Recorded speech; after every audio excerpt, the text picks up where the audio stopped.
Welcome to A Year in the Bible with Daily Grace.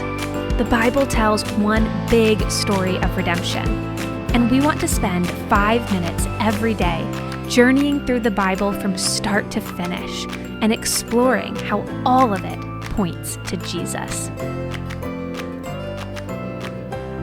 Hey everybody, we are continuing in our study of the life of David in 2 Samuel.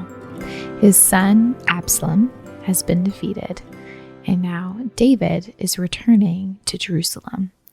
Things are finally getting back to normal, but there are some bumps along the way. When all of David's soldiers return to the city, they have to enter Jerusalem like soldiers who have been defeated. They have won a great victory, but David is still mourning Absalom. And because of this, they cannot celebrate and enjoy what God has done when their earthly leader is in tears. While it's understandable why David is sad, his mourning has caused him to forget the reality of what has happened. His son rebelled against him, dishonored him in every way, and wanted to kill him. But God delivered David from being annihilated. God brought David back to his kingdom. Joab rebukes David for how his mourning has humiliated those who fought bravely for the king. They gave their all for him, and he never acknowledged it. He only weeps for his son, the one they had to defend him from. Joab has David stand at the gate of the city and greet his people so that they will know he is for them, and also so David can keep their loyalty. Who wants to be ruled by a king who doesn't care about you? So, the process of restoration begins. David fled, so the tribes of Israel and Judah must take him back as their king.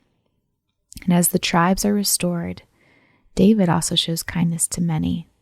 Sheba, the man who cursed him, comes to David in repentance. He deserves to die. He threw stones at the king. But David mercifully spares him.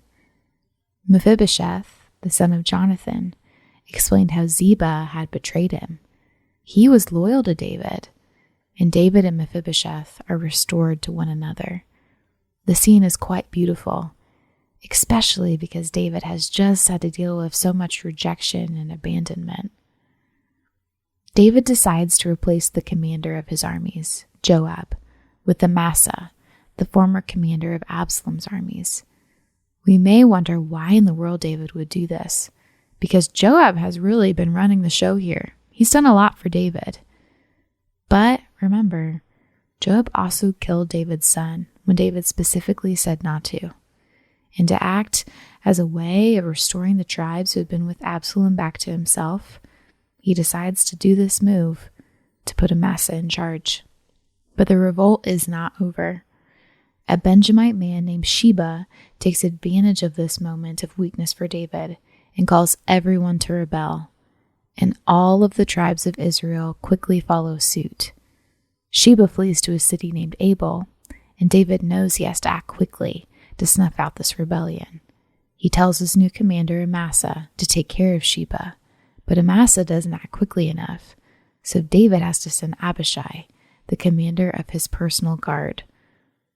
When all of the men are finally gathered to take care of Sheba, Amasa joins them, and Joab is already there. Joab is cunning, and he deceives Amasa into thinking he wants to warmly greet him.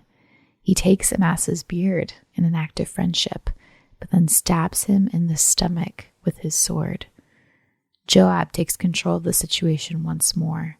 He is ruthless and zealously loyal to David, and probably a little hungry for power. Joab is the kind of person who does what he thinks needs to be done, even if it is not right.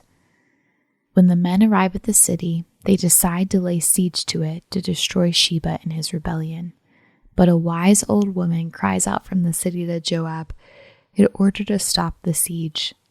Joab tells her all he wants is Sheba, and they will leave, and the woman ensures that this will happen. Sheba's head is thrown over the wall, and the men depart.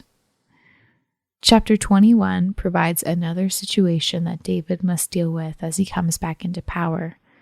There was a long drought in the land, and David asked the Lord why this was.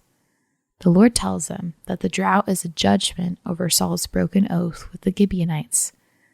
Israel had made an oath to the Gibeonites that they would protect them, but Saul and his descendants had broken this oath. David seeks to make restoration with the Gibeonites, and they only ask that 7 of Saul's descendants would be given to them to hang in the presence of the Lord. David does so, but he spares Mephibosheth. These men take on the curse that had come over all the land of Israel because of Saul and his family's sin. The rain finally comes. It would be good to remember how these men take on a curse by hanging. This is a slight foreshadowing of what Christ will do for us, even though he, unlike these men, was perfectly blameless. These chapters show the tumult of events after David is restored to power. Even though he was a great king, there was a lack of stability and peace during his reign. This is something we will never know under the rule of Christ. When he returns and reigns again, we will be in his kingdom forever, and there will be no threat to his rule. We will be with him forever and ever and ever. Thanks for joining me today. We'll see you tomorrow for more from the life of David. Be sure to follow along with us in the Story of Redemption studies. If you don't have these yet, check them out in our shop at thedailygraceco.com.